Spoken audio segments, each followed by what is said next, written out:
Bubisita sa mga naapektuhan ng lindol sa Surigao City si Pangulong Rodrigo Duterte kung saan nangako ito ng maglalaan ng 2 bilyong pisong pondo para sa mga biktima ng kalamidad. Narito ang hataw na balita ni Rosalie Cos. Nagtungo kahapon sa Surigao del Norte si Pangulong Rodrigo Duterte, isang araw matapos itong yanigin ng magnitude 6.7 na lindol.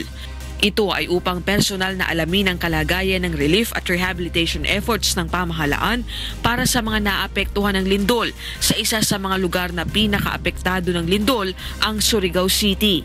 Sa kanyang talumpati sa harap ng mga residente sa syudad, inamin ng Pangulo na bahagyang nagkaroon ng delay sa pamahagi ng relief goods, partikular na sa mga mahihirap na probinsya dahil sa mga napinsalang infrastruktura tulad ng runway sa airport ng Surigao City.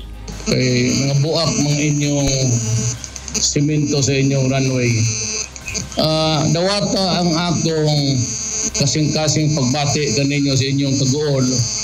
Labi na yun sa namatyan.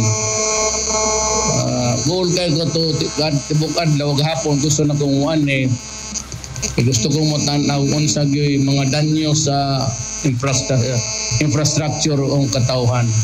Kaluoy sa Diyos, libot kong kadiyot, kaya nag-helicopter man ko, dili man yun ingong sama sa akong nakita ngadto sa Tacloban ni Antong Yolanda. Marami ring mga bahay, school buildings, kalye at tulay ang nasira. Ngunit nangako ang Pangulo ng 2 bilyong financial assistance para sa mga biktima ng lindol.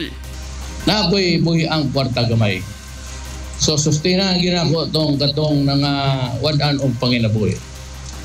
Mong release ko gamay.